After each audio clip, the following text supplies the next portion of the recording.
दुश्मन अगर किसी भी जगह है तो वो आपका दुश्मन है, इस बात को आपको गांठ बांधना होगा। कई बार हमारे लोग बीजेपी को बुरा कहते हैं, कांग्रेस को अच्छा कहते हैं। बीजेपी और कांग्रेस या अन्य कोई ब्राह्मणों का दल जिसके अंदर ब्राह्मण है वो आपका हितैषी कभी नहीं हो सकता। अगर इस लड़ाई को सफल करना है तो दुश्मन को आइडेंटिफाई करना होगा।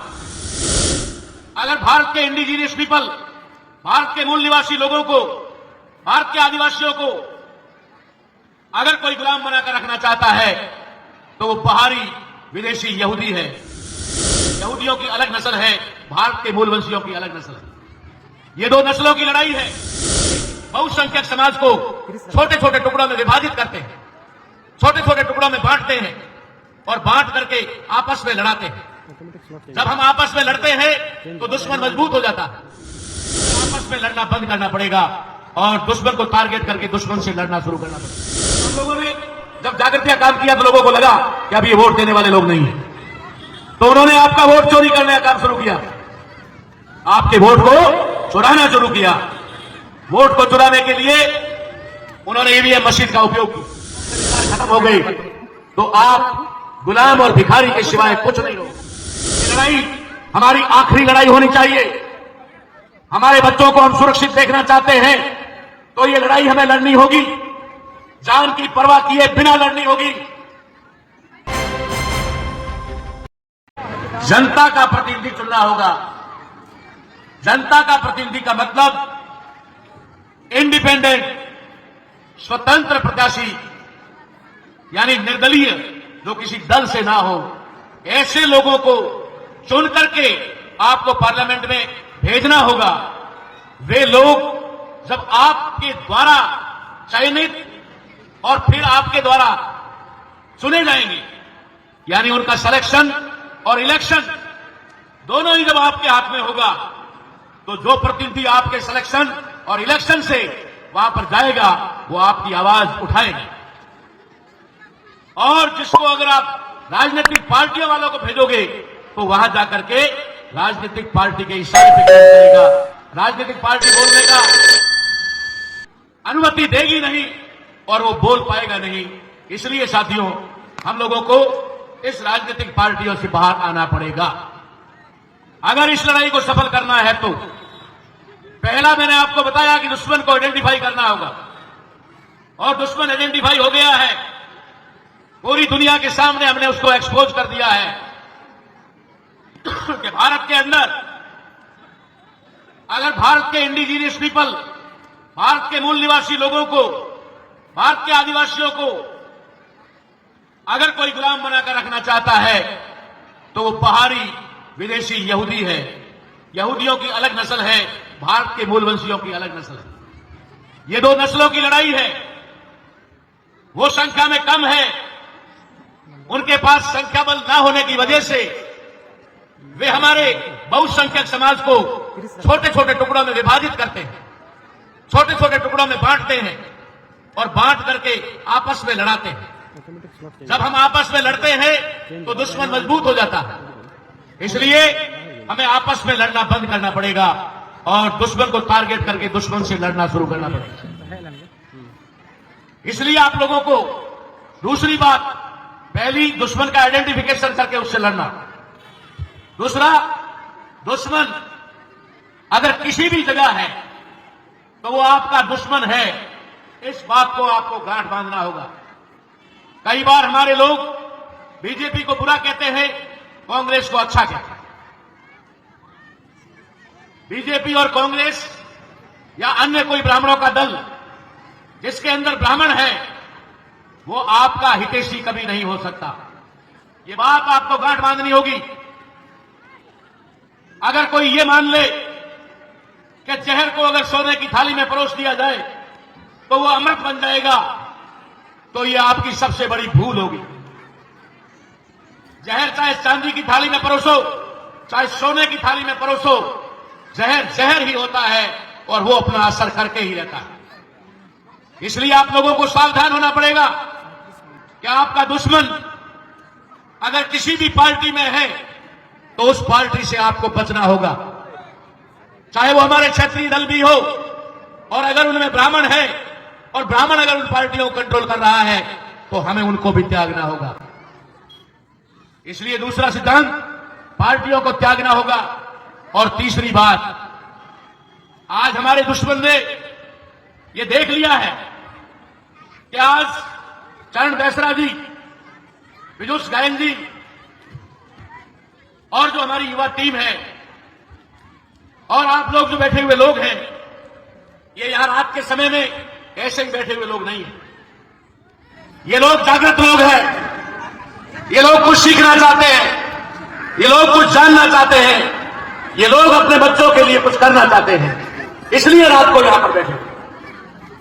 इसलिए ये जो मूवमेंट हमारा चल रहा है, ये आप लोगों को सजग और सावधान करने के लिए चल रहा है। आपको चेतना होगा, आपको सावधान होना होगा।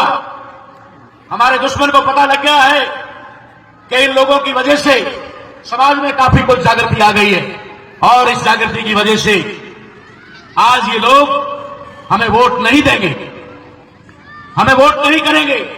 इसलिए पहले तो उन्होंने अलायंस बनाई, एनडीए और यूपीए, उसके बाद में अभी इंडिया, नए नए नाम देकर के, ताकि वर्चस्व वहां पर सिर्फ और सिर्फ ब्राह्मणों का रहे।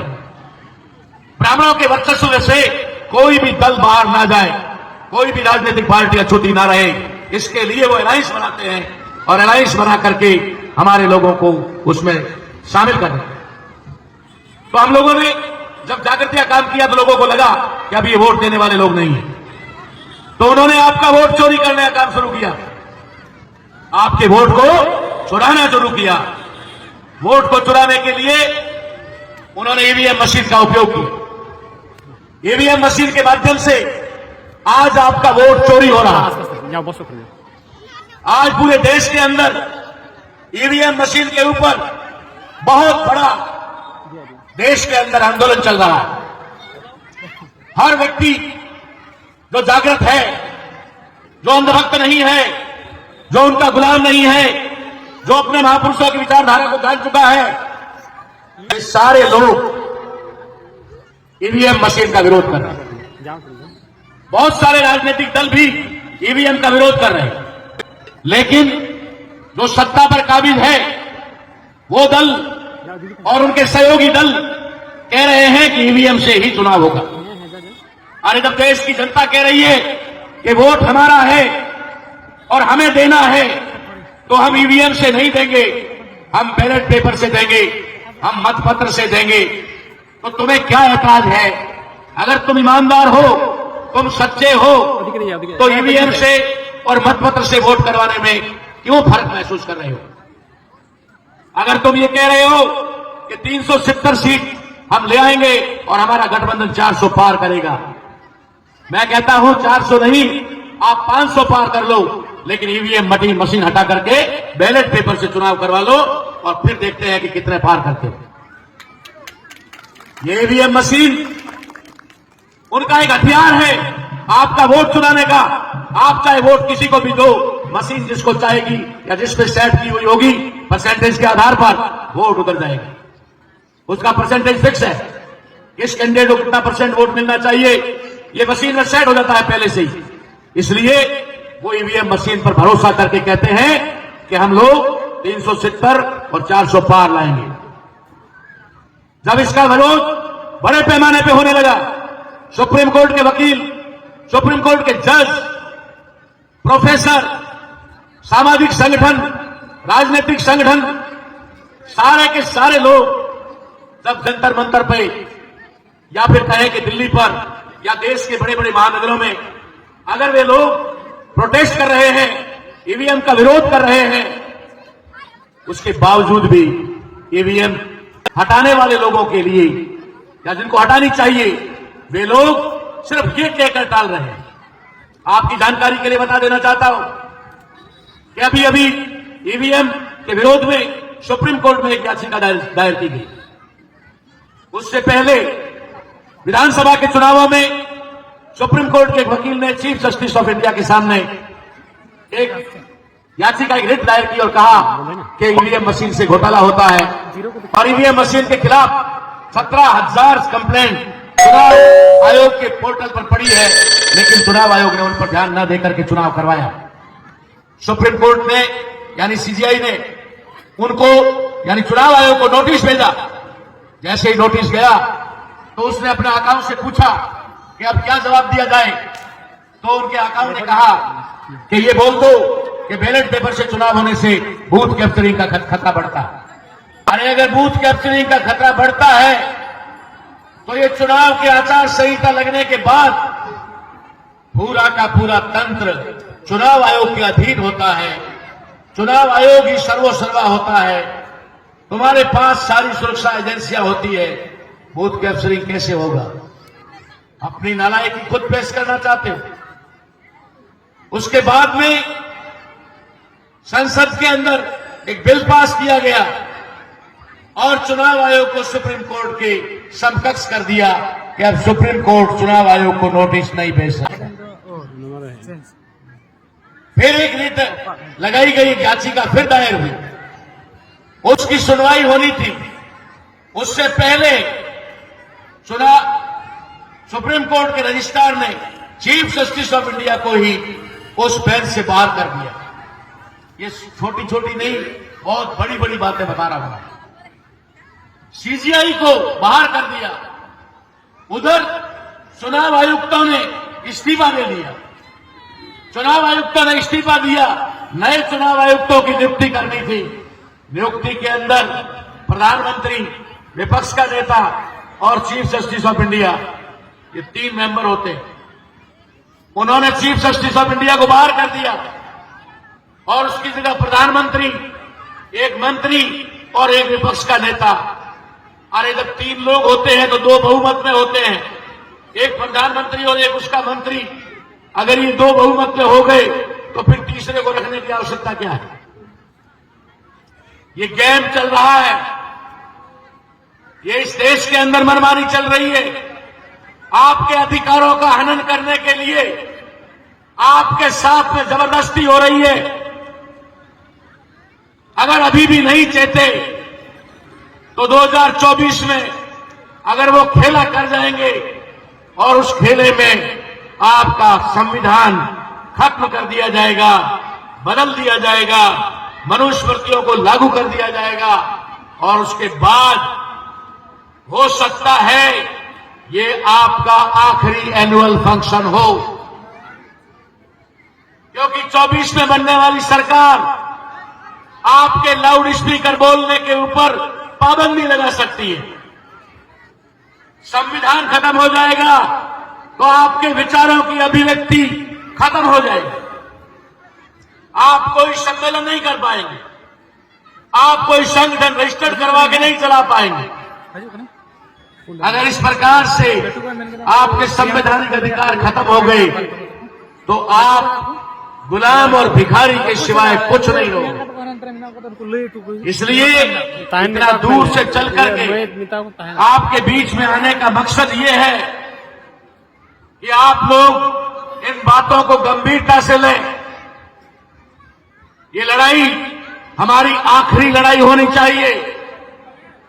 हमारे बच्चों को हम सुरक्षित देखना चाहते हैं तो ये लड़ाई हमें लड़नी होगी, जान की परवाह किए बिना लड़नी होगी। मैंने रात को भी कार्यकर्ताओं के सामने कहा था और अभी भी कहता हूं कि मैं पहला व्यक्ति हूं जो मौत से नहीं डरता। मौत तो एक दिन आनी है, किसी को भी नहीं बख्शेगी, चाहे कोई भी हो, कड़ा ही बड़ा आदमी क्यों ना हो, चाहे कितनी ही सुरक्षा में क्यों न रहता हो, चाहे कितने ही कड़े सुरक्षा में क्यों न रहता हो, मौत तो उसे ढूंढ लेती है। तो जब मौत आनी तय है तो मौत से डरना किस क्यों? इसलिए मैंने तो मौत को भी ललकारा है और मौत को ललकार के अपनी जान को जोखिम में डाल के, जान की परवाह किए बगैर आप लोगों को जगाने के लिए यहां आया हूं। आपके पास समय है, अभी भी समय है, 1 महीने का समय है।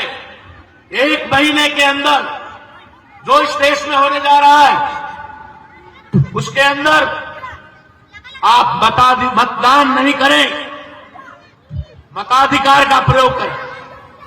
मत का अधिकार आपके वोट का राइट है। आपको आपके अधिकारों को बचाने के लिए बाबा साहब अम्बेडकर ने आपको ये बड़ा अधिकार दिया कि अगर आपके अधिकारों पर कोई डाका डाले तो उसे उखाड़ कर फेंक देना। लेकिन हम लोग क्या करते रहे? 75 साल में हम लोग मतदान करते रहे। मतदान करते करते मत बेचने लगे, दारू के बदले देने लगे, पैसे के बदले देने लगे। जब हमारा वोट उन्होंने ले लिया और वोट लेकर के उन्होंने हमारे अधिकारों को खत्म करना शुरू किया, तो ये अभी 1 महीने 1.5 महीने का समय आपके पास है। आप बंगाल के लोग इस प्रोग्राम के माध्यम से ये संदेश अवश्य लेकर जाएं और अपने वोट के अधिकार का प्रयोग करें। सच्चे और सही प्रतिनिधि को चुनें। लगभग हो सके तो अपने द्वारा खड़े किए हुए प्रतिनिधि को चुनें और राजनीतिक पार्टियों से बचें। ईवीएम मशीन का विरोध करें। हर हालत में बूथ लेवल पे ईवीएम मशीन का विरोध होना चाहिए। हमने तो चुनाव आयोग को नोटिस भेजा, जनता का नोटिस।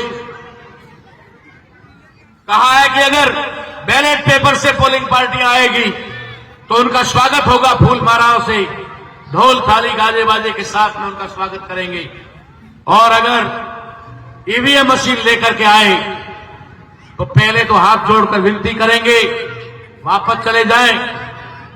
नहीं जाएंगे तो जो कुछ भी वहां होगा उसके लिए चुनाव आयोग जिम्मेदार होगा। इसलिए आपको अलर्ट होना होगा। अब की बार आर पार ये लड़ाई हमें लड़नी है, हर हालत में लड़नी है। ईवीएम से वोट नहीं होगा, नहीं होगा, नहीं होगा। ये शपथ ले लेनी है, ये कसम खा लेनी है।